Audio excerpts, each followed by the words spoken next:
सारे भैन भरावां नूं जय मसीह दी। दिशा परिवर्तन के साडे अज दे प्रोग्राम दे विच तुहाडा सबना दा बहुत बहुत स्वागत है। परमेश्वर पिता का धन्नवाद होवे कि असी एक बारी फिर तो तुहाडे नाल परमेश्वर के वचन नूं लैके तुहाडे नाल रूबरू हो रहे हैं। दोस्तों, हुण तक असी मसीह विश्वास दीयां बुनियादी गल्लां दे अधीन काफ़ी कुछ सीख लिया। असी उम्मीद करते हैं कि उन्हां सारे विषयां नूं सीखण करके तुहाडी आत्मिक जिंदगी दे विच वाधा हो रहा होगा।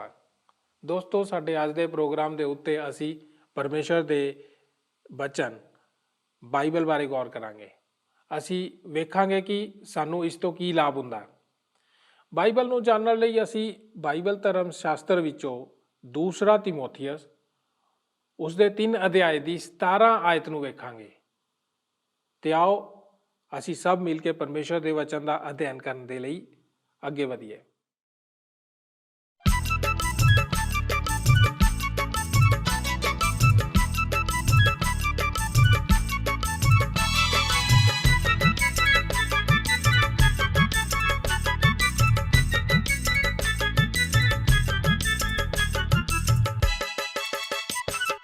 पवित्रता विच सिद्ध हो के रहो, प्यारे यीशु दे आण विच देर नहीं।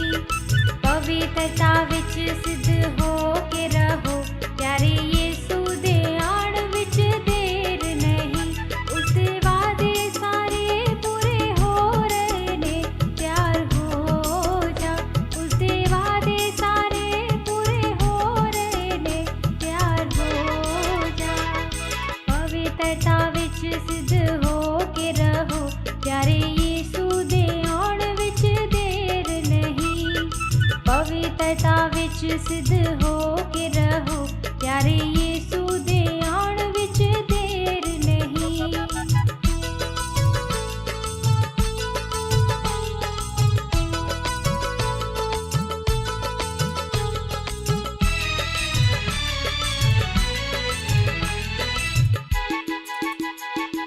लड़ाइयां अकाल ते भूचाल नाल कई बीमारियां नाल नाश हो रहे ने। लड़ाइयां अकाल ते भूचाल नाल कई बीमारियां नाल नाश हो रहे ने। राजे राजा दे विरुद्ध खड़े हो रहे ने, तैयार हो जा। राजे राजा दे विरुद्ध खड़े हो रहे ने, तैयार हो जा। पवित्रता विच सिद्ध हो के रहो, प्यारे यीशु दे आण विच देर नहीं। पवित्रता विच सिद्ध हो के रहो, प्यारे यीशु दे आण विच देर नहीं।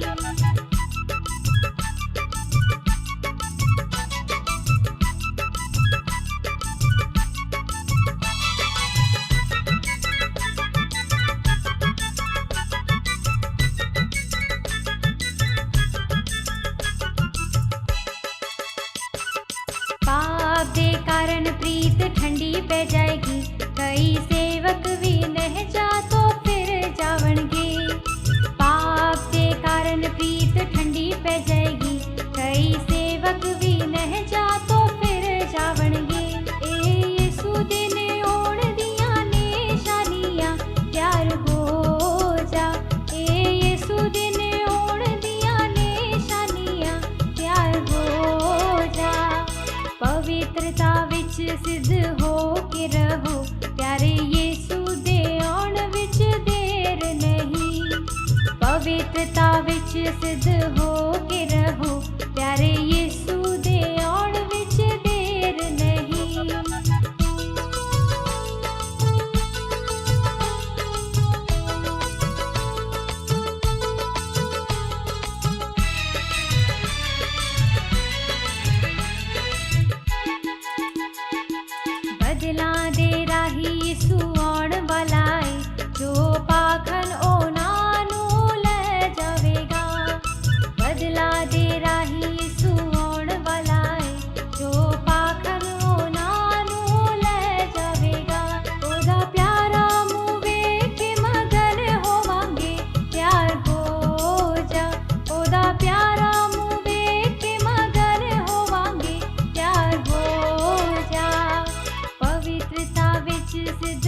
ਸਰੋਤਾ ਦੋਸਤੋ, ਇਸ ਪ੍ਰੋਗਰਾਮ ਵਿੱਚ ਤੁਹਾਡਾ ਸਵਾਗਤ ਹੈ।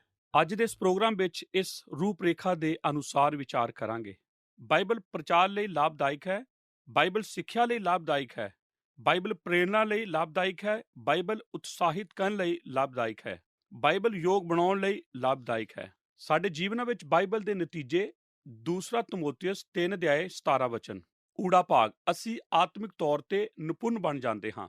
ਭਾਗ ਐੜਾ, ਅਸੀਂ ਆਤਮਿਕ ਤੌਰ ਤੇ ਤਿਆਰ ਕੀਤੇ ਜਾਂਦੇ ਹਾਂ। ਭਾਗ ਈੜੀ, ਅਸੀਂ ਆਤਮਿਕ ਤੌਰ ਤੇ ਫਲਦਾਇਕ ਹੋ ਜਾਂਦੇ ਹਾਂ। ਨੰਬਰ 1, ਸਾਡੇ ਭਲੇ ਦੇ ਕੰਮ ਸਾਡੀ ਚਾਲ ਨੂੰ ਪ੍ਰਗਟ ਕਰਦੇ ਹਨ। ਨੰਬਰ 2, ਸਾਡੇ ਭਲੇ ਦੇ ਕੰਮ ਸਾਡੇ ਵੈਰੀਆਂ ਨੂੰ ਹਰਾਉਂਦੇ ਹਨ। ਨੰਬਰ 3, ਸਾਡੇ ਭਲੇ ਦੇ ਕੰਮ ਸਾਡੀ ਨੇਚਾ ਨੂੰ ਪ੍ਰਗਟ ਕਰਦੇ ਹਨ। ਨੰਬਰ 4, ਭਲੇ ਦੇ ਕੰਮ ਸਾਡੀ ਨਾਗਰਿਕਤਾ ਦਾ ਬਿਆਨ ਕਰਦੇ ਹਨ। ਨੰਬਰ 5, ਭਲੇ ਦੇ ਕੰਮ ਸਾਡੀ ਪ੍ਰਭਾਵਪੂਰਨਤਾ ਨੂੰ ਨਿਰਧਾਰਿਤ ਕਰਦੇ ਹਨ। ਅਸੀਂ ਹਸਪਤਾਲ ਨੂੰ ਬਾਈਬਲ ਜਾਂਦੇ ਹਾਂ। ਅਸੀਂ ਅੰਤਮ ਸੰਸਕਾਰ ਦੇ ਘਰਾਂ ਵਿੱਚ ਇਸ ਨੂੰ ਲਿਜਾਂਦੇ ਹਾਂ ਅਤੇ ਇਸ ਨੂੰ ਹੱਥਾਂ ਵਿੱਚ ਲੈ ਕੇ ਕਬਰਸਤਾਨਾਂ ਵਿੱਚ ਖੜੇ ਹੁੰਦੇ ਹਾਂ। ਅਸੀਂ ਬਾਈਬਲ ਵਿੱਚੋਂ ਉਸ ਸਮੇਂ ਪੜ੍ਹਦੇ ਹਾਂ ਜਦੋਂ ਜੋੜੇ ਆਪਣੇ ਵਿਆਹ ਦੀ ਰਸਮ ਨੂੰ ਪੂਰਾ ਕਰਦੇ ਵਕਤ ਇਸ ਜਗਵੇਦੀ ਕੋਲ ਘਬਰਾਉਂਦੇ ਹੋਏ ਖੜੇ ਹੁੰਦੇ ਹਨ। ਅਸੀਂ ਇਸ ਬਾਰੇ ਬੱਚਿਆਂ ਨੂੰ ਆਪਣੇ ਸੰਡੇ ਸਕੂਲ ਦੀਆਂ ਕਲਾਸਾਂ ਵਿੱਚ ਅਤੇ ਆਪਣੇ ਬੱਚਿਆਂ ਦੀਆਂ ਕਲੀਸਿਆ ਵਿੱਚ ਅਤੇ ਛੁੱਟੀਆਂ ਦੇ ਦੌਰਾਨ ਚਲਾਏ ਜਾਣ ਵਾਲੇ ਬਾਈਬਲ ਸਕੂਲ ਵਿੱਚ ਸਿਖਾਉਂਦੇ ਹਾਂ। ਇਹੋ ਹੀ ਉਹ ਵਿਸ਼ਾ ਹੈ ਜਿਸ ਦਾ ਐਲਾਨ ਸਾਡੇ ਨੌਜਵਾਨਾਂ ਦੇ ਪਾਸਵਾਨ ਆਪਣੇ ਮੰਚ ਤੋਂ ਕਸਰਤ ਅਤੇ ਹੇਠਲੇ ਦਰਜੇ ਦੇ ਮੈਦਾਨ ਵਿੱਚ ਕਰਦੇ ਹਨ। ਇਹ ਉਹ ਹਵਾਲਿਆਂ ਵਾਲੀ ਪੁਸਤਕ ਹੈ ਜਿਸ ਵੱਲ ਅਸੀਂ ਸਲਾਹ ਮਸ਼ਵਰਾ ਦੇਣ ਕਮਰੇ ਵਿੱਚ ਮੁੜਦੇ ਹਾਂ। ਇਹ ਉਹ ਵਿਸ਼ਾ ਹੈ ਜਿਸ ਨੂੰ ਸਾਡੇ ਕਾਲਜ ਅਤੇ ਸਾਡੇ ਸਾਰੇ ਸਕੂਲਾਂ ਵਿੱਚ ਸਿੱਖਿਆ ਜਾਂਦਾ ਹੈ। ਇਹ ਉਸ ਗੀਤ ਦਾ ਵਿਸ਼ਾ ਹੈ ਜੋ ਸਾਡੇ ਗਾਉਣ ਵਾਲਿਆਂ ਦੀ ਟੋਲੀ ਗਾਉਂਦੀ ਹੈ। ਇਹ ਉਹ ਸਾਰੀ ਬੰਦਗੀ ਦਾ ਵਿਸ਼ਾ ਹੈ ਜੋ ਸਾਡੀ ਸੰਗਤ ਪ੍ਰਭੂ ਅੱਗੇ ਚੜਾਉਂਦੀ ਹੈ। ਇਹ ਪਰਮੇਸ਼ਰ ਦਾ ਪਵਿੱਤਰ ਵਚਨ ਬਾਈਬਲ ਹੈ ਅਤੇ ਇਹ ਮੇਰਾ ਉਹ ਵਿਸ਼ਾ ਹੈ ਜਿਸ ਦਾ ਪ੍ਰਚਾਰ ਮੈਂ ਹਰ ਪ੍ਰਚਾਰ ਸੇਵਾ ਦੇ ਦੌਰਾਨ ਕਰਦਾ ਹਾਂ। ਇਹ ਹਰ ਸੰਦੇਸ਼ ਦਾ ਸਰੋਤ ਹੈ ਜਿਸ ਨੂੰ ਮੈਂ ਪੇਸ਼ ਕਰਦਾ ਹਾਂ। ਇਹ ਉਸ ਹਰ ਪੁਸਤਕ ਦਾ ਸੰਦੇਸ਼ ਹੈ ਜੋ ਮੈਂ ਲਿਖ ਚੁੱਕਾ ਹਾਂ। ਇਹ ਉਹ ਸੱਚਾਈ ਹੈ ਜੋ ਕਿ ਸਾਡੇ ਸੰਸਾਰ ਵਿੱਚ ਰੇਡੀਓ ਅਤੇ ਟੈਲੀਵਿਜ਼ਨ ਉੱਤੇ ਸੁਣੀ ਅਤੇ ਵੇਖੀ ਜਾਂਦੀ ਹੈ। ਇਹ ਉਹ ਪੁਸਤਕ ਹੈ ਜੋ ਸਾਡੇ ਮਿਸ਼ਨਰੀ ਆਪਣੇ ਹੱਥਾਂ ਵਿੱਚ ਅਤੇ ਆਪਣੇ ਦਿਲਾਂ ਦੇ ਅੰਦਰ ਲੈ ਕੇ ਜਾਂਦੇ ਹਨ ਜਦੋਂ ਕਿ ਉਹ ਇਸ ਜਗਤ ਦੇ ਕਰੀਬ ਹਰ ਕੋਨੇ ਵਿੱਚ ਇੱਕ ਸੇਵਕ ਨੂੰ ਪ੍ਰਚਾਰ ਕਰਦੇ ਅਤੇ ਸਿਖਾਉਂਦੇ ਹਨ। ਇਹੋ ਹੀ ਉਹ ਬਾਈਬਲ ਹੈ। ਇਹ ਕੋਈ ਹੈਰਾਨੀ ਵਾਲੀ ਗੱਲ ਨਹੀਂ ਕਿ ਪੌਲੁਸ ਰਸੂਲ ਨੇ ਲਗਾਤਾਰ ਉਹਨਾਂ ਨੂੰ ਪਰਮੇਸ਼ਰ ਦੇ ਵਚਨ ਦੇ ਮਹੱਤਵ ਅਤੇ ਇਸ ਦੇ ਪ੍ਰਮੁੱਖਤਾ ਬਾਰੇ ਯਾਦ ਕਰਾਇਆ ਸੀ। ਜਦੋਂ ਉਸ ਦੀਆਂ ਪੱਤਰੀਆਂ ਨੂੰ ਪੜ੍ਹਨਗੇ, ਜਦੋਂ ਉਹ ਸੇਵਾ ਵਿੱਚ ਉਸ ਤੋਂ ਸਿੱਖਣ ਵਾਲੇ ਨੌਜਵਾਨਾਂ ਨੂੰ ਲਿਖ ਰਿਹਾ ਸੀ, ਜਿਵੇਂ ਕਿ ਤੀਤਸ ਅਤੇ ਤਮੋਥੀਅਸ ਨੂੰ, ਤਦ ਉਸ ਖਾਸ ਤੌਰ ਤੇ ਇਸ ਉੱਤੇ ਜ਼ੋਰ ਦਿੰਦਾ ਜਾਪਦਾ ਹੈ। ਤਮੋਥੀਅਸ ਨੂੰ ਲਿਖਿਆ ਉਸ ਦੀਆਂ ਪੱਤਰੀਆਂ ਵਿੱਚ ਬਾਰ-ਬਾਰ ਬਾਈਬਲ ਬਾਣੀ ਦੇ ਮਹੱਤਵ ਦੇ ਵਿਸ਼ੇ ਵੱਲੋਂ ਵਾਪਸ ਆਉਂਦਾ। ਨੌਜਵਾਨ ਤਮੋਥੀਅਸ ਨੂੰ ਲਿਖੀ ਉਸ ਦੀ ਦੂਸਰੀ ਪੱਤਰੀ ਵਿੱਚ ਉਸ ਦੇ ਇੱਕ ਬਿਆਨ ਦਾ ਸਾਰ ਅੰਸ਼ ਪਾਇਆ ਜਾਂਦਾ ਹੈ ਜੋ ਮੇਰੇ ਇਸ ਸੰਦੇਸ਼ ਦਾ ਆਧਾਰ ਤਿਆਰ ਕਰਦਾ ਹੈ। ਹੁਣ ਜਦੋਂ ਕਿ ਮੈਂ ਦੂਸਰੇ ਤਮੋਥੀਅਸ ਦੀ ਪੱਤਰੀ 3:14-17 ਵਿੱਚ ਬਾਈਬਲ ਪੜ੍ਹਦਾ ਹਾਂ ਤਦ ਮੇਰੇ ਨਾਲ ਬਚਨਾਂ ਨੂੰ ਖੁਦ ਪੜ੍ਹੋ। ਇਹ ਪੌਲੁਸ ਦੁਆਰਾ ਤਮੋਥੀਅਸ ਨੂੰ ਲਿਖੇ ਵਚਨ ਹਨ ਅਤੇ ਬਾਈਬਲ ਦੀਆਂ ਪਵਿੱਤਰ ਲਿਖਤਾਂ ਦੇ ਦੁਆਰਾ ਅਸਾਂ ਸਭਨਾਂ ਲਈ ਹਨ। ਪਰ ਤੂੰ ਉਹਨਾਂ ਗੱਲਾਂ ਉੱਤੇ ਜਿਹੜੀਆਂ ਤੂੰ ਸਿੱਖੀਆਂ ਅਤੇ ਸੱਤ ਮੰਨੀਆਂ ਟਿਕਿਆ ਰਹਿ, ਕਿਉਂ ਜੋ ਤੂੰ ਜਾਣਦਾ ਹੈ ਭਲੀ ਕਿਹਨਾਂ ਕੋਲੋਂ ਸਿੱਖੀਆਂ ਸਨ ਅਤੇ ਇਹ ਜੋ ਤੂੰ ਬਾਲ ਅਵਸਥਾ ਤੋਂ ਪਵਿੱਤਰ ਲਿਖਤਾਂ ਦਾ ਮਾਹਿਰ ਹੈ, ਜਿਹੜੀਆਂ ਉਸ ਨੇਚਾ ਦੇ ਰਾਹੀਂ ਜੋ ਮਸੀਹ ਯਸੂ ਉੱਤੇ ਹੈ ਤੈਨੂੰ ਮੁਕਤੀ ਦਾ ਗਿਆਨ ਦੇ ਸਕਦੀਆਂ ਹਨ। ਸਾਰੀ ਲਿਖਤ ਪਰਮੇਸ਼ਰ ਦੇ ਆਤਮਾ ਤੋਂ ਹੈ ਅਤੇ ਸਿੱਖਿਆ, ਤਾੜਨਾ, ਸੁਧਾਰਨ ਅਤੇ ਧਰਮ ਦੇ ਰਜਾਉਣ ਲਈ ਗੁਣਕਾਰ ਹੈ। ਭਾਈ ਪਰਮੇਸ਼ਰ ਦਾ ਬੰਦਾ ਕਾਬਲ ਅਤੇ ਹਰੇਕ ਭਲੇ ਕੰਮ ਲਈ ਤਿਆਰ ਕੀਤਾ ਹੋਵੇ। ਜਵਾਨ ਤਮੋਥੀਅਸ ਨੂੰ ਲਿਖੇ ਵਚਨ ਸਾਡੇ ਲਈ ਇਹ ਯਾਦ ਕਰਾਉਣ ਵਾਲੇ ਹਨ ਕਿ ਸਾਨੂੰ ਆਪਣੇ ਹੱਥਾਂ ਵਿੱਚ ਇੱਕ ਇਹੋ ਜਿਹੀ ਪੁਸਤਕ ਨੂੰ ਪਕੜਨ ਦਾ ਸੁਭਾਗ ਪ੍ਰਾਪਤ ਹੈ ਜੋ ਕਿ ਪਰਮੇਸ਼ਰ ਤੋਂ ਆਈ ਹੈ। ਇਹ ਕੋਈ ਮਨੁੱਖੀ ਪੁਸਤਕ ਨਹੀਂ। ਇਹ ਕੋਈ ਇਹੋ ਜਿਹੀ ਪੁਸਤਕ ਨਹੀਂ ਜੋ ਪਹਿਲਾਂ ਮਨੁੱਖਾਂ ਦੇ ਦੁਆਰਾ ਸੰਗ੍ਰਹਿ ਕੀਤੀ ਗਈ ਹੋਵੇ ਅਤੇ ਬਾਅਦ ਵਿੱਚ ਇਸ ਨੂੰ ਸਰਵਸ਼ਕਤੀਮਾਨ ਪਰਮੇਸ਼ਰ ਦੁਆਰਾ ਆਸ਼ੀਸ਼ ਦਿੱਤੀ ਗਈ ਹੋਵੇ। ਇਹ ਇੱਕ ਇਹੋ ਜਿਹੀ ਪੁਸਤਕ ਹੈ ਜੋ ਸਿੱਧੀ ਪਰਮੇਸ਼ਰ ਦੇ ਦਿਲ ਤੋਂ ਆਈ ਹੈ ਅਤੇ ਇਹ ਸਾਡੇ ਪੜ੍ਹਨ ਲਈ ਇਹ ਤਾਂ ਇਸ ਤਰ੍ਹਾਂ ਹੈ ਜਿਵੇਂ ਕਿ ਪਰਮੇਸ਼ਰ ਨੇ ਕੋਈ ਪ੍ਰੇਮ ਪੱਤਰ ਸਾਨੂੰ ਹਰੇਕ ਨੂੰ ਲਿਖ ਕੇ ਭੇਜਿਆ ਹੋਵੇ ਜਿਸ ਉੱਤੇ ਸਾਡੇ ਨਾਮ ਵਾਲਾ ਸਰਨਾਮਾ ਹੋਵੇ ਅਤੇ ਫਿਰ ਇਸ ਨੂੰ ਸਾਡੀ ਪੱਤਰ ਦੀ ਪੈਣੀ ਵਿੱਚ ਪਾਇਆ ਹੋਵੇ। ਅਤੇ ਜਦੋਂ ਵੀ ਅਸੀਂ ਆਪਣੀਆਂ ਚਿੱਠੀਆਂ ਦੀ ਪੇਟੀ ਕੋਲ ਜਾਂਦੇ ਹਾਂ ਤਾਂ ਅਸੀਂ ਸਰਵਸ਼ਕਤੀਮਾਨ ਪਰਮੇਸ਼ਰ ਤੋਂ ਆਪਣੇ ਦਿਲਾਂ ਲਈ ਇੱਕ ਸਿੱਧਾ ਸੰਪਰਕ ਪਾਉਂਦੇ ਹਾਂ।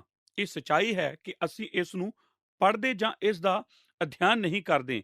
ਇਹ ਪਰਮੇਸ਼ਰ ਦਾ ਕੋਈ ਕਸੂਰ ਨਹੀਂ ਹੈ। ਇਸ ਦਾ ਸੀ ਕਿ ਅਸੀਂ ਉਸ ਨੂੰ ਅਤੇ ਉਸ ਦੇ ਉਦੇਸ਼ ਨੂੰ ਜਾਣੀਏ, ਅਤੇ ਇਸੇ ਕਰਕੇ ਹੀ ਉਸ ਨੇ ਸਾਨੂੰ ਇਹ ਪੁਸਤਕ ਬਖਸ਼ੀ ਸੀ। ਆਪ ਵਿੱਚੋਂ ਕੁਝ ਕੁ ਇਹ ਆਖਦੇ ਹਨ, ਪਾਸਵਾਨ ਜੀ, ਇਸ ਨੂੰ ਸਮਝਣਾ ਤਾਂ ਬਹੁਤ ਹੀ ਮੁਸ਼ਕਲ ਹੈ। ਇਸ ਨੂੰ ਸਮਝਣਾ ਸਿਰਫ ਉਦੋਂ ਹੀ ਕਠਿਨ ਹੁੰਦਾ ਹੈ ਜਦੋਂ ਅਸੀਂ ਆਪਣੇ ਮਨਾਂ ਅਤੇ ਦਿਲਾਂ ਵਿੱਚ ਇੱਕ ਇਹ ਉਦੇਸ਼ ਲੈ ਕੇ ਨਹੀਂ ਆਉਂਦੇ ਕਿ ਭਾਵੇਂ ਪਰਮੇਸ਼ਰ ਦੀ ਸੱਚਾਈ ਕੁਝ ਵੀ ਕਿਉਂ ਨਾ ਹੋਵੇ, ਅਸੀਂ ਉਸ ਨੂੰ ਜਾਣਨਾ ਹੀ ਹੋਵੇਗਾ। ਧੰਨਵਾਦ ਹੋਵੇ ਕਿ ਪਰਮੇਸ਼ਰ ਨੇ ਸਾਨੂੰ ਇਸ ਦੀ ਸਿੱਖਿਆ ਦੇਣ ਵਾਲੇ ਬਖਸ਼ੇ ਹਨ, ਜੋ ਉਸ ਦੇ ਵਚਨ ਨੂੰ ਸਮਝਣ ਵਿੱਚ ਸਾਡੀ ਮਦਦ ਕਰਨ ਅਤੇ ਇਸ ਦੀ ਸੱਚਾਈ ਨੂੰ ਸਾਡੇ ਜੀਵਨਾਂ ਵਿੱਚ ਉੱਚਾ ਕਰਨ ਲਈ ਸਹਾਇਤਾ ਪ੍ਰਚਾਰ ਕਰਦੇ ਹਨ। ਜਿਉਂ ਹੀ ਅਸੀਂ ਤਿਮੋਥੇਉਸ ਨੂੰ ਪੌਲੁਸ ਦੁਆਰਾ ਲਿਖੇ ਸ਼ਬਦਾਂ ਨੂੰ ਪੜ੍ਹਨਾ ਆਰੰਭ ਕਰਦੇ ਹਾਂ, ਪੌਲੁਸ ਚਾਹੁੰਦਾ ਹੈ ਕਿ ਤਿਮੋਥੇਉਸ ਇਹ ਜਾਣ ਲਵੇ ਕਿ ਸਮੁੱਚੀ ਬਾਈਬਲ ਪਰਮੇਸ਼ਰ ਦੀ ਬਾਣੀ ਹੈ, ਭਾਵ ਇਹ ਪਰਮੇਸ਼ਰ ਵੱਲੋਂ ਹੈ। ਉਹ ਆਖਦਾ ਹੈ ਕਿ ਇਹ ਪਰਮੇਸ਼ਰ ਦੀ ਪ੍ਰੇਰਨਾ ਤੋਂ ਹੈ, ਅਤੇ ਜਦੋਂ ਅਸੀਂ ਇਹ ਪੜ੍ਹਦੇ ਹਾਂ ਕਿ ਬਾਈਬਲ ਪਰਮੇਸ਼ਰ ਦੀ ਪ੍ਰੇਰਨਾ ਤੋਂ ਹੈ ਅਤੇ ਇਹ ਪਰਮੇਸ਼ਰ ਤੋਂ ਮਿਲਦੀ ਹੈ, ਤਦ ਇਸ ਦਾ ਅਰਥ ਹੁੰਦਾ ਹੈ ਕਿ ਦੋਵੇਂ ਪੁਰਾਣੇ ਅਤੇ ਨਵਾਂ ਨੇਮ ਇਸ ਵਿੱਚ ਸ਼ਾਮਿਲ ਕੀਤੇ ਗਏ ਹਨ।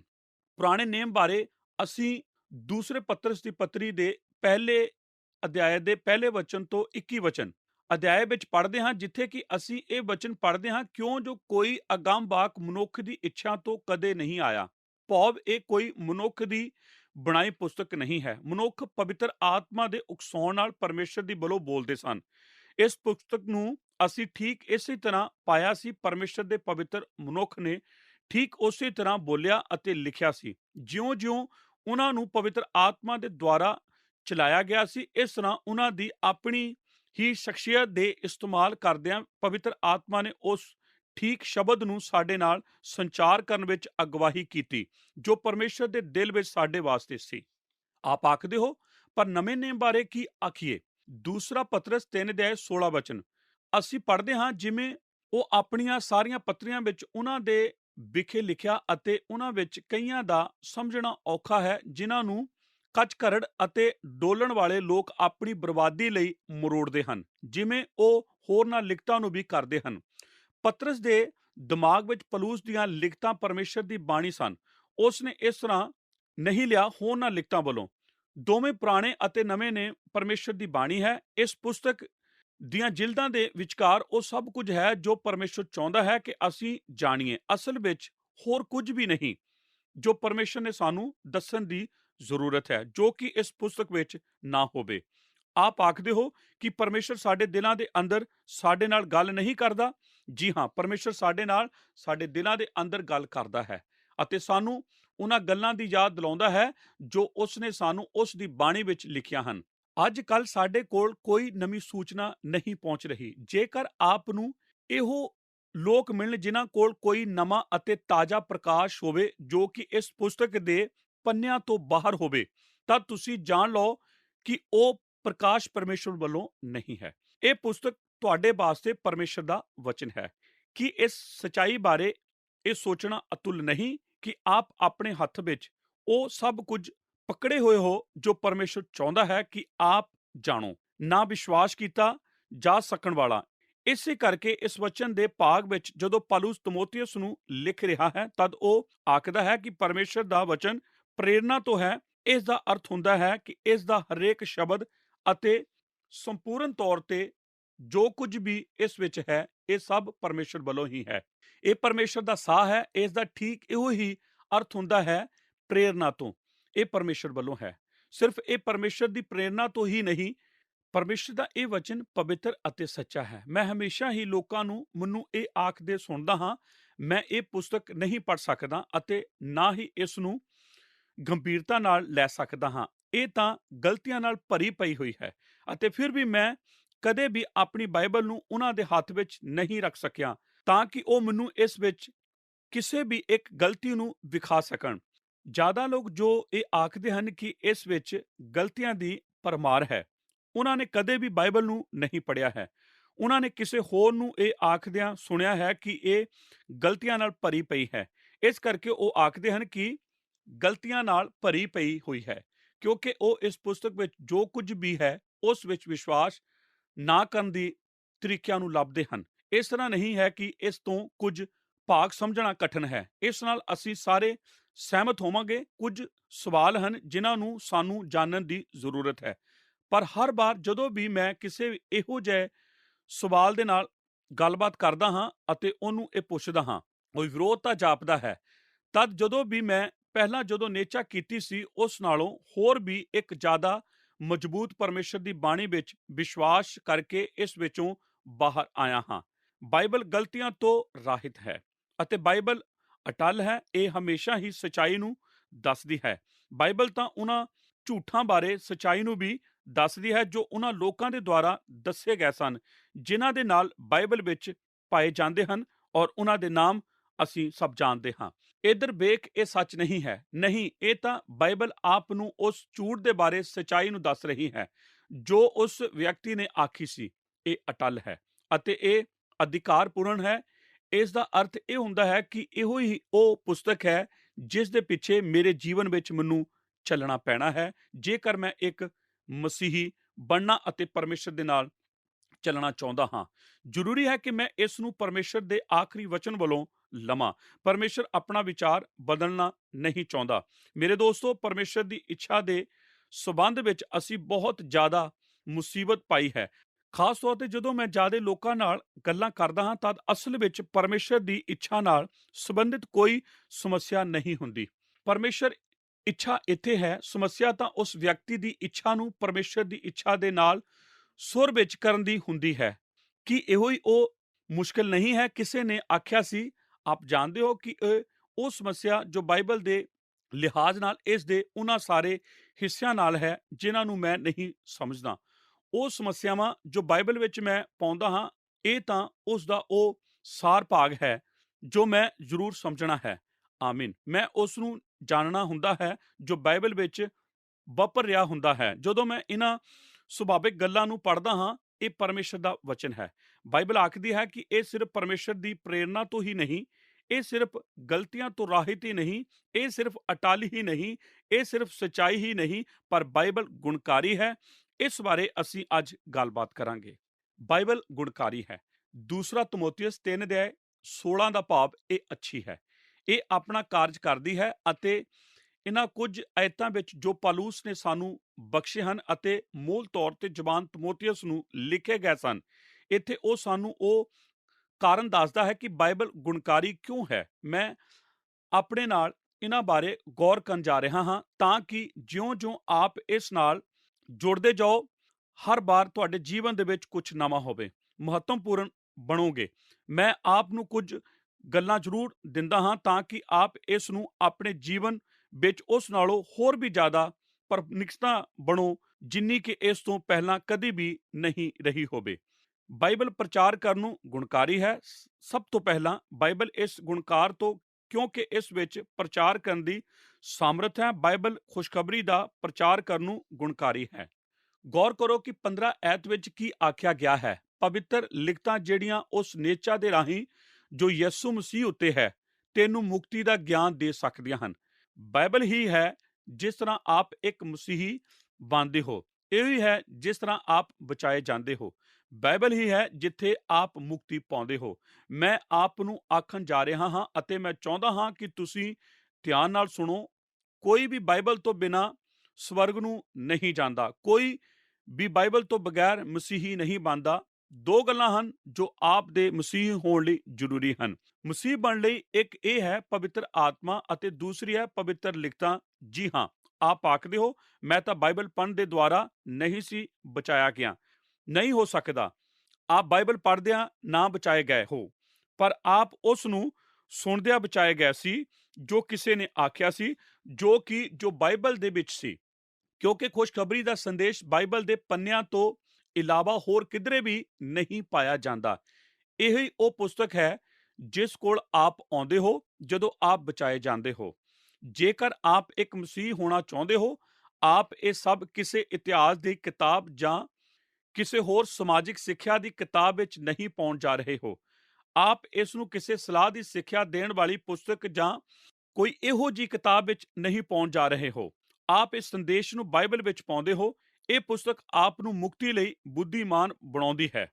ਮੇਰੇ ਦੋਸਤੋ, ਜੇਕਰ ਆਪ ਇੱਕ ਮਸੀਹੀ ਹੋ, ਜੇਕਰ ਆਪ ਕਿਸੇ ਨਾਲ ਵੀ ਇਸ ਬਾਰੇ ਗੱਲ ਨਹੀਂ ਕਰਨਾ ਚਾਹੁੰਦੇ ਕਿ ਇੱਕ ਮਸੀਹ ਹੋਣਾ ਕੀ ਹੁੰਦਾ ਹੈ, ਤਦ ਘੱਟੋ ਘੱਟ ਜੋ ਆਪ ਕਰ ਸਕਦੇ ਹੋ ਅਤੇ ਜਿਸ ਆਪ ਨੂੰ ਕਰਨ ਦੀ ਆਸਾਨ ਤਰੀਕਾ ਲੱਗਦਾ ਹੈ, ਆਪ ਕੋਲ ਪਾਉਂਦੇ ਹੋ, ਉਹ ਹੈ ਬਾਈਬਲ ਨੂੰ ਪੜ੍ਹਨਾ। ਅਤੇ ਜੇਕਰ ਆਪ ਬਾਈਬਲ ਪੜ੍ਹਦੇ ਹੋ ਅਤੇ ਆਪ ਇਸ ਨੂੰ ਗੰਭੀਰਤਾ ਨਾਲ ਪੜ੍ਹਦੇ ਹੋ, ਆਪ ਇੱਕ ਮਸੀਹੀ ਹੋ ਜਾਵੋਗੇ। ਯਹੂਨਾ ਆਪਣੀ ਅੰਜੀਲ ਵਿੱਚ ਆਪ ਨੂੰ ਇਹ ਦੱਸਦਾ ਹੈ ਕਿ ਨੇਚਾ ਕਰਨ ਲਈ ਕੀ ਕਰੀਦਾ ਹੈ, ਠੀਕ ਆਪ ਦੇ ਪੜ੍ਹਨ ਲਈ ਉੱਥੇ ਮੌਜੂਦ ਹੈ। ਅਤੇ ਜੇਕਰ ਆਪ ਨਵੇਂ ਨੇਮ ਨੂੰ ਪੜ੍ਹੋ, ਤਦ ਆਪ ਬਾਰ-ਬਾਰ ਇਹ ਪਾਉਂਦੇ ਹੋ ਕਿ ਸਾਨੂੰ ਇਹ ਯਾਦ ਕਰਾਇਆ ਗਿਆ ਹੈ ਕਿ ਇਹ ਬਾਈਬਲ ਪਰਮੇਸ਼ਰ ਦਾ ਵਚਨ ਹੈ ਅਤੇ ਇਹ ਸਾਨੂੰ ਮੁਕਤੀ ਕੋਲ ਲਿਜਾਂਦੀ ਹੈ। ਯਕੂਬ 1:18 ਦੇ ਵਚਨ ਦੱਸਦੇ ਹਨ, ਉਹਨੇ ਆਪਣੇ ਹੀ ਮਨਸ਼ਾ ਤੋਂ ਸਾਨੂੰ ਸਚਾਈ ਦੇ ਵਚਨ ਨਾਲ ਜਨਮ ਦਿੱਤਾ ਹੈ। ਪਹਿਲਾ ਪਤਰਸ 1:23 ਦੇ ਵਚਨ ਹਨ, ਕਿਉਂ ਜੋ ਤੁਸੀਂ ਨਾਸ਼ਵਾਨ ਤੁਖਮ ਤੋਂ ਨਹੀਂ, ਸਗੋਂ ਅਬਿਨਾਸ਼ੀ ਪਰਮੇਸ਼ਰ ਤੋਂ ਦੇ ਵਚਨ ਦੇ ਰਾਹੀਂ, ਜਿਹੜਾ ਜਿਉਂਦਾ ਅਤੇ ਸਥਿਰ ਹੈ, ਨਵੇਂ ਸਿਰਿਓਂ ਜਨਮੇ ਹੋ। ਦੂਸਰਾ ਪਤਰਸ 1:4 ਦੇ ਵਚਨ ਹਨ, ਜਿਨ੍ਹਾਂ ਬਾਈਬਲ ਦੇ ਰਾਹੀਂ ਉਹ ਨੇ ਸਾਨੂੰ ਅਮਲੋਕ ਅਤੇ ਵੱਡੇ ਵੱਡੇ ਵਾਅਦੇ ਦਿੱਤੇ ਹਨ। ਭਾਈ, ਤੁਸੀਂ ਉਸ ਵਿਨਾਸ਼ ਤੋਂ ਛੁੱਟ ਕੇ ਜੋ ਕਾਮਨਾ ਦੇ ਕਰਕੇ ਜਗਤ ਵਿੱਚ ਹੈ, ਉਹਨਾਂ ਦੇ ਦੁਆਰਾ ਈਸ਼ਵਰੀ ਸੁਭਾਅ ਵਿੱਚ ਸਾਂਝੀ ਹੋ ਜਾਓ। ਅਸੀਂ ਆਪਣੇ ਅੰਦਰ ਪਰਮੇਸ਼ਰ ਦਾ ਸੁਭਾਅ ਕਿਵੇਂ ਪਾਉਂਦੇ ਹਾਂ? ਪਰਮੇਸ਼ਰ ਦੀ ਬਾਣੀ ਦੇ ਰਾਹੀਂ। ਇਸ ਕਰਕੇ ਬਾਈਬਲ ਮੁਕਤੀ ਲਈ ਅਤੇ ਖੁਸ਼ਖਬਰੀ ਦੇ ਪ੍ਰਚਾਰ ਲਈ ਗੁਣਕਾਰੀ ਹੈ। ਜਦੋਂ ਅਸੀਂ ਬਾਹਰ ਜਾ ਕੇ ਲੋਕਾਂ ਨੂੰ ਉਹਨਾਂ ਦੇ ਮਸੀਹ ਦੀ ਜ਼ਰੂਰਤ ਬਾਰੇ ਗਵਾਹੀ ਦਿੰਦੇ ਹਾਂ, ਜਾਂ ਫਿਰ ਜਦੋਂ ਮੈਂ ਖੁਸ਼ਖਬਰੀ ਦੇ ਸੰਦੇਸ਼ ਦਾ ਪ੍ਰਚਾਰ ਕਰਦਾ ਹਾਂ, ਤਦ ਮੈਨੂੰ ਇਹ ਪੁਸਤਕ ਲੈਣੀ ਪੈਂਦੀ ਹੈ, ਕਿਉਂਕਿ ਇਸੇ ਤੋਂ ਹੀ ਸਾਰੀ ਸਚਾਈ ਨਿਕਲਦੀ ਹੈ। ਇਹੋ ਹੀ ਉਹ ਪੁਸਤਕ ਹੈ ਜੋ ਆਖਦੀ ਹੈ ਕਿ ਅਸੀਂ ਸਾਰੇ ਪਾਪੀ ਹੀ ਹਾਂ ਅਤੇ ਅਸੀਂ ਆਪਣੇ ਆਪ ਦੇ ਦੁਆਰਾ ਬਚਾਏ ਨਹੀਂ ਜਾ ਸਕਦੇ। ਇਹੀ ਉਹ ਪੁਸਤਕ ਹੈ ਜੋ ਆਖਦੀ ਹੈ ਕਿ ਪਰਮੇਸ਼ਰ ਸਾਨੂੰ ਪਿਆਰ ਕਰਦਾ ਹੈ ਅਤੇ ਉਸ ਨੇ ਮਸੀਹ ਨੂੰ ਸਾਡੇ ਮੁਕਤੀਦਾਤਾ ਹੋਣ ਲਈ ਹੇਠਾਂ ਧਰਤੀ ਉੱਤੇ ਭੇਜਿਆ ਸੀ। ਇਹੋ ਹੀ ਉਹ ਪੁਸਤਕ ਆਖਦੀ ਹੈ ਕਿ ਉਹ ਨਹੀਂ ਚਾਹੁੰਦਾ ਕਿ ਕੋਈ ਵੀ ਨਾਸ਼ ਹੋਵੇ। ਇਹੀ ਉਹ ਪੁਸਤਕ ਹੈ ਜੋ ਆਖਦੀ ਹੈ ਕਿ ਜੇਕਰ ਅਸੀਂ ਯਿਸੂ ਮਸੀਹ ਵਿੱਚ ਆਪਣਾ ਭਰੋਸਾ ਰੱਖੀਏ, ਤਦ ਉਹ ਸਾਡੇ ਪਾਪ ਸਾਨੂੰ ਮਾਫ ਕਰੇਗਾ ਅਤੇ ਉਹ ਸਾਨੂੰ ਸੰਦੀਪਕ ਜਿਉਣ ਦੇਵੇਗਾ। ਇਹੀ ਉਹ ਪੁਸਤਕ ਹੈ ਜਿਸ ਦੇ ਦੁਆਰਾ ਆਪ ਬਚਾਏ ਜਾਂਦੇ ਹੋ। ਪਰ ਇਹ ਤਾਂ ਸਿਰਫ ਉਹਨਾਂ ਲੋਕਾਂ ਲਈ ਹੀ ਹੈ ਜੋ ਮਸੀਹ ਨੂੰ ਨਹੀਂ ਜਾਣਦੇ। ਇਹ ਉਹ ਪੁਸਤਕ ਹੈ ਜੋ ਆਪ ਨੂੰ ਸਿੱਖਿਆ ਪਾਉਣ ਵਿੱਚ ਅਤੇ ਸਿੱਖਿਆ ਹੋਣ ਵਿੱਚ ਮਦਦ ਕਰਦੀ ਹੈ। ਗੌਰ ਕਰੋ, ਇਹ ਆਖਦੀ ਹੈ ਕਿ ਇਹ ਸਿੱਖਿਆ ਲਈ ਗੁਣਕਾਰੀ ਹੈ। ਬਾਈਬਲ ਸਿੱਖਿਆ ਲਈ ਗੁਣਕਾਰੀ ਹੈ। ਇਸ ਹਫ਼ਤੇ ਮੈਂ ਆਪਣੇ ਸ਼ਬਦਕੋਸ਼ ਵਿੱਚ ਇਹ ਲੱਭਿਆ ਸੀ ਕਿ ਸਿੱਖਿਆ ਸ਼ਬਦ ਬਾਈਬਲ ਦੇ ਨਵੇਂ ਨੇਮ ਵਿੱਚ 21 ਵਾਰ ਆਉਂਦਾ ਹੈ, ਪਰ 1 ਅਤੇ 2 ਤਮੋਥੀਅਸ ਵਿੱਚ ਇਹ ਇਹਨਾਂ 21 ਵਿੱਚੋਂ 11 ਵਾਰ ਆਉਂਦਾ ਹੈ। ਆਪ ਬਾਰ-ਬਾਰ ਸਿੱਖਿਆ ਸ਼ਬਦ ਨੂੰ ਪੜ੍ਹਦੇ ਹੋ। ਜੀ ਹਾਂ, ਮੈਂ ਜਾਣਦਾ ਹਾਂ ਕਿ ਕਦੇ-ਕਦੇ ਇਹ ਸ਼ਬਦ ਸਿੱਖਿਆ ਇੱਕ ਗਲਤ ਰਿਪੋਰਟ ਲਈ ਵੀ ਆਇਆ ਹੈ। ਕੁਝ ਲੋਕ ਆਖਦੇ ਹਨ, ਵੇਖੀ ਫਲਾਕੀ ਭਲਿਆ ਵਿੱਚ ਨਾ ਜਾਈ, ਉਹ ਆਪ ਨੂੰ ਸਿੱਖਿਆ ਤੋਂ ਦੂਰ ਕਰਨ ਦੀ ਕੋਸ਼ਿਸ਼ ਕਰਨ ਜਾ ਰਹੇ ਹਨ। ਤਾਂ ਫਿਰ ਤੁਹਾਨੂੰ ਫਲਾਣੇ ਸਕੂਲ ਵਿੱਚ ਆਪਣੇ ਬੱਚਿਆਂ ਨੂੰ ਨਹੀਂ ਪਾਉਣਾ ਚਾਹੀਦਾ, ਕਿਉਂਕਿ ਜੇਕਰ ਆਪ ਉਹਨਾਂ ਸਕੂਲਾਂ ਨੂੰ ਜਾਣ ਲਵੋ, ਤਦ ਉਹ ਤੁਹਾਨੂੰ ਸਿੱਖਿਆ ਤੋਂ ਪਰੇ ਕਰਨ ਜਾ ਰਹੇ ਹਨ। ਕੀ ਆਪ ਜਾਣਦੇ ਹੋ ਜੋ ਮੈਂ ਆਖਦਾ ਹਾਂ? ਆਪ ਪੂਰੀ ਤਰ੍ਹਾਂ ਠੀਕ ਹੋ। ਅਸੀਂ ਆਪ ਨੂੰ ਸਿੱਖਿਆ ਤੋਂ ਪਰੇ ਕਰਨ ਅਤੇ ਇਸ ਦੀ ਕੋਸ਼ਿਸ਼ ਕਰਨ ਜਾ ਰਹੇ ਹਾਂ ਜੋ ਅਸੀਂ ਕਰਨ ਦੀ ਕੋਸ਼ਿਸ਼ ਕਰਨ ਜਾ ਰਹੇ ਹਾਂ। ਉਹ ਹੈ ਆਪ ਨੂੰ ਉਹ ਸਿੱਖਿਆ ਦੇਣੀ ਜੋ ਇਸ ਪੁਸਤਕ ਵਿੱਚ ਹੈ। ਜੀ ਹਾਂ, ਸਿੱਖਿਆ ਸ਼ਬਦ ਕੋਈ ਬੁਰਾ ਸ਼ਬਦ ਨਹੀਂ ਹੈ। ਇਸ ਵਾਸਤੇ ਬਾਈਬਲ ਦੀ ਮੂਲ ਭਾਸ਼ਾ ਯੂਨਾਨੀ ਵਿੱਚ ਜੋ ਸ਼ਬਦ ਹੈ ਉਹ ਹੈ ਡਿਡਾਕਸਕਾਲੇ, ਜਿਸ ਦਾ ਅਰਥ ਹੁੰਦਾ ਹੈ ਸਿੱਖਿਆ ਦੇਣਾ। ਅਸੀਂ ਇਸ ਤੋਂ ਕੀ ਅੰਗਰੇਜ਼ੀ ਦਾ ਸ਼ਬਦ ਡਿਡੈਕਟਿਕ ਪਾਉਂਦੇ ਹਾਂ। ਇਹ ਇੱਕ ਸਰਲ ਸ਼ਬਦ ਹੈ ਜਿਸ ਦਾ ਅਰਥ ਹੁੰਦਾ ਹੈ ਪਰਮੇਸ਼ਰ ਦੇ ਬਾਰੇ ਇਕੱਠੀ ਕੀਤੀ ਗਈ ਸੱਚਾਈ। ਪਰਮੇਸ਼ਰ ਦੀ ਬਾਣੀ ਵਿੱਚ ਮਿਲੀ ਵਿਕਸਿਤ ਸੱਚਾਈ ਅਤੇ ਬਾਈਬਲ ਸਾਨੂੰ ਇਹ ਸਿਖਾਉਂਦੀ ਹੈ ਕਿ ਪਰਮੇਸ਼ਰ ਦਾ ਵਚਨ ਸਿੱਖਿਆ ਨੂੰ ਜਾਣਨ ਲਈ ਸਾਡੇ ਵਾਸਤੇ ਗੁਣਕਾਰੀ ਹੈ।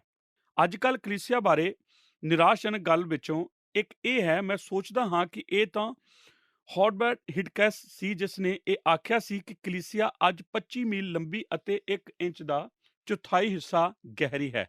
ਜੋ ਇਸ ਦਾ ਭਾਵ ਹੈ ਉਹ ਇਹ ਹੈ, ਇਹ ਬਹੁਤ ਵਿਸ਼ਾਲ ਤਾਂ ਹੈ ਪਰ ਇਹ ਜ਼ਿਆਦਾ ਗਹਿਰੀ ਨਹੀਂ ਹੈ। ਇਹ ਇਸ ਤਰ੍ਹਾਂ ਹੀ ਹੈ ਕਿ ਆਪ ਜਾਣਦੇ ਹੋ ਕਿ ਸਾਡੀਆਂ ਕਲੀਸਿਆਂ ਵਿੱਚ ਬਹੁਤ ਸਾਰੇ ਲੋਕ ਹਨ ਜੋ ਪਰਮੇਸ਼ਰ ਦੀ ਬਾਣੀ ਦੀਆਂ ਮੂਲ ਗੱਲਾਂ ਨੂੰ ਵੀ ਨਹੀਂ ਜਾਣਦੇ। ਆਪ ਉਹਨਾਂ ਨੂੰ ਬਾਈਬਲ ਦੀ ਸਿੱਖਿਆ ਬਾਰੇ ਪੁੱਛੋ, ਜਾਂ ਮਸੀਹ ਦੀ ਸਿੱਖਿਆ ਬਾਰੇ, ਜਾਂ ਫਿਰ ਮਸੀਹ ਦੀ ਦੂਸਰੀ ਆਮਦ ਬਾਰੇ, ਅਤੇ ਉਹ ਕਦੇ ਵੀ ਪਰਮੇਸ਼ਰ ਦੀ ਬਾਣੀ ਦੀਆਂ ਸਿੱਖਿਆ ਨੂੰ ਨਹੀਂ ਸੁਣਾਉਂਦੇ। ਬਾਈਬਲ ਆਪ ਲਈ ਗੁਣਕਾਰੀ ਹੈ ਤਾਂ ਕਿ ਆਪ ਸਿੱਖਿਆ ਪਾ ਸਕੋ, ਤਾਂ ਕਿ ਉਹ ਆਪ ਉਸ ਨੂੰ ਜਾਣ ਸਕੋ ਜੋ ਆਪ ਜਾਣਦੇ ਹੋ।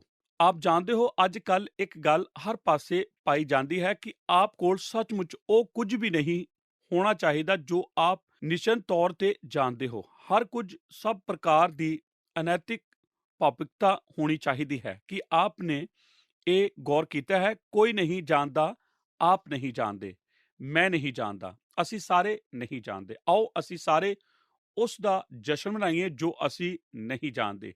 ਕੀ ਆਪ ਜਾਣਦੇ ਹੋ ਕਿ ਇਹੋ ਹੀ ਕੁਝ ਨਹੀਂ ਹੈ, ਅਤੇ ਇਹ ਤਾਂ ਕਿਸੇ ਨੂੰ ਇਹ ਆਖਣ ਵਾਂਗ ਹੀ ਹੁੰਦਾ ਹੈ ਕਿ ਆਪ ਪਰਮੇਸ਼ਰ ਦੀ ਬਾਣੀ ਵਿੱਚ ਕੁਝ ਜਾਣਦੇ ਹੋ, ਤਦ ਉਹ ਆਪ ਵੱਲ ਕਿਸੇ ਅਜਨਬੀ ਵਾਂਗੂ ਹੀ ਤੱਕੇਗਾ। ਕਿ ਆਪ ਜਾਣਦੇ ਹੋ? ਜੀ ਹਾਂ। ਆਪ ਕਿਉਂ ਨਹੀਂ ਜਾਣਦੇ? ਮੈਂ ਤਾਂ ਬਸ ਇਸ ਨੂੰ ਇਸ ਪੁਸਤਕ ਵਿੱਚ ਪੜ੍ਹਿਆ ਸੀ। ਮੇਰੇ ਦੋਸਤੋ, ਇੱਕ ਜਗਤ ਜਿਸ ਵਿੱਚ ਸਾਨੂੰ ਹਰ ਪਾਸੇ ਇਹ ਦੱਸਿਆ ਜਾ ਰਿਹਾ ਹੈ ਕਿ ਆਪ ਕੁਝ ਵੀ ਨਹੀਂ ਜਾਣ ਸਕਦੇ। ਧੰਨਵਾਦ ਦੋਸਤੋ ਕਿ ਤੁਸੀਂ ਸਾਡੇ ਨਾਲ ਅੱਜ ਸਾਡੇ ਇਸ ਪ੍ਰੋਗਰਾਮ ਦੇ ਵਿੱਚ ਅਖੀਰ ਤੱਕ ਬਣੇ ਰਹੇ।